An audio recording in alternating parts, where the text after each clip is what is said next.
RFID, or radio frequency identification, is a technology that allows us to make quick payments and unlock doors, but I've been experimenting with it in a different way, by embedding a transceiver in my hand. At SparkFun, we sell a wide array of RFID products, including multiple kinds of readers and a variety of tags, including the glass capsule tag.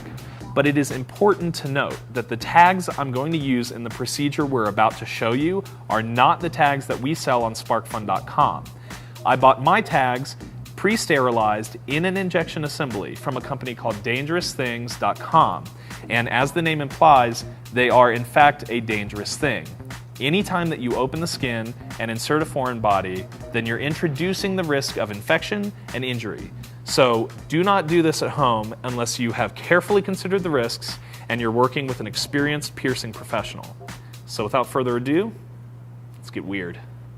The first thing that I'm going to do is prepare the area for the procedure by laying down a nice sterile mat. That way I can open sterile instruments and lay them down without risk of contamination. Now with Prevantix PDI, I'm going to prepare the injection site. It kills bacteria and reduces the risk of infection. Now with a sterile surgical pen, I'm going to measure and mark the metacarpal bone of the index finger. Trace that bone down to the trapezoid bone, which is where that bone connects with your thumb, and basically draw a line there. Now I'm not actually drawing a line because I can kind of clearly see my metacarpal bone, but I want to mark the midway point between my knuckle and the trapezoid. Next, I'm going to abduct my thumb, basically pull my thumb up against my index finger so that the triangular area of my hand here makes a hump shape. And I want to follow the line that I've just drawn at the midpoint of my metacarpal bone out to the top of that hump and put a dot there. That should be the location where my tag rests. Now I'm going to go ahead and make a mark where I'm going to inject the transponder, and that mark should be a couple millimeters, maybe more than a centimeter, up from the injection site, sort of closer to the knuckle of the index finger. Now I can unpackage the injection assembly. You want to make sure to remove the safety clip from the plunger of the injection assembly.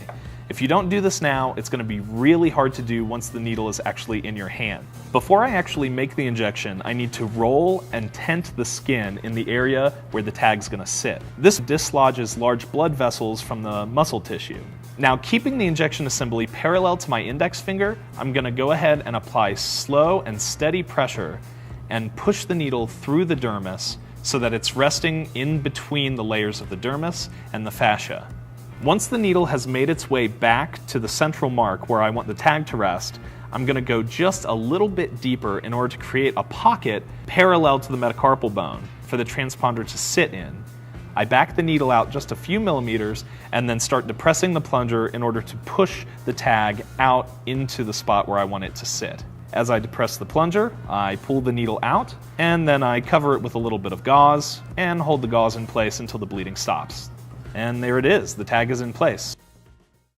It's been a few weeks now since the procedure that you just watched, and as you can tell, the whole site has healed up really well. The swelling's gone completely down. There's a little bit of a mark here from the injection site, and that will actually leave a small scar. As you can see on my other hand, this implant is actually a few months old at this point, and there's just the slightest discoloration here where the injection site is. I'm using one of our ID20 RFID readers on the back of a USB RFID Explorer. The tag in my right hand is a 125 kilohertz RFID tag, which can be read with our whole range of ID Innovations RFID readers. And if I wave my right hand over it, you'll hear a beep, and you can see my ID number pops up on the screen. While the 125 kilohertz tag has a slightly higher read range, it also doesn't carry any data except for its unique ID number. The one in my left hand is a near-field compatible RFID tag, which runs at 13 megahertz and can talk to anything that's near-field communication. I have a Samsung Galaxy S4, which is an NFC-compatible phone, and if I just place it over my left hand, right where the implant site is, it should make a noise. And you can see NFC request comes up and asks if you want to download contact info for my phone number. The near field tag carries all sorts of information. In fact, the one in my hand right now has been programmed with my contact info. So if I swipe my hand along a cell phone, it automatically downloads all of my contact info. Here's a practical application of the RFID capsule in my hand.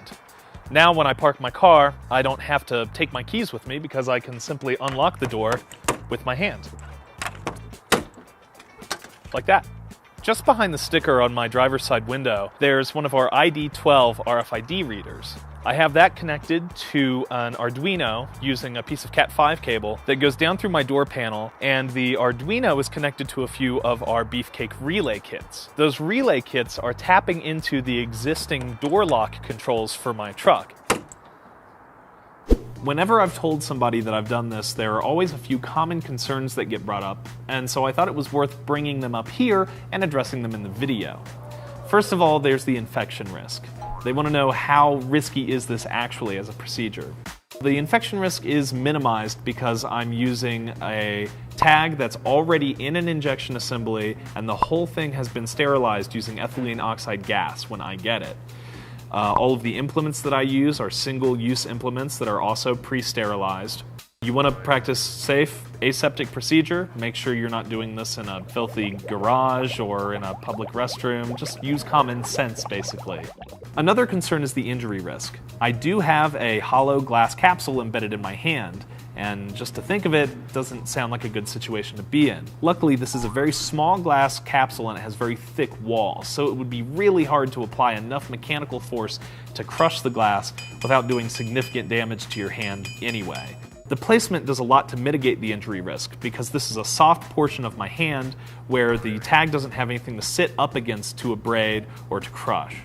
Another concern is about whether or not I can be tracked using the chip in my hand. This comes down to a fundamental misunderstanding of the word tracking. Tracking is not the same as locating. You can use a GPS module to locate somebody. In other words, you can tell in real time where they are. But you can't use an RFID tag like that. The read range of this tag is a few centimeters at best. So it wouldn't do you a whole lot of good to have some reader in the sky looking for this tag because you're just never going to see it. There are two types of bioglass, and this is made out of the kind that doesn't bind to the surrounding tissue. So during the healing process, the tissue actually forms sort of a fibrous capsule around the glass capsule, which encases it and basically protects the surrounding tissue from the foreign body. If I want to remove it, all I have to do is make a small incision over top where the tag is, sort of separate the fibrous tissue around it, and it should pop right out of my hand. The other concern that a lot of people have are about MRI machines and airport scanners. Now, I haven't been through an airport scanner since I got these implants done, but I'm told that while they do show up on an airport scanner, they don't look like anything to be worried about. Usually you don't get pulled aside for some sort of search or anything like that. It sort of goes into the same category as body jewelry. MRI machines can create very strong magnetic fields, and so people have a concern that it would possibly pull the tag up through your body, possibly causing it to migrate or causing damage to the surrounding tissue, or maybe even inducing a current in the tag and causing it to heat up. I've talked to people who have tags, who have had them for a long time, who get fairly regular MRI imaging done, and it hasn't been a problem for them. What may be a problem is convincing the tech to actually let you get an MRI with the tag in because the machine's really expensive and you don't want foreign things slopping around inside the machine if it did somehow escape your hand.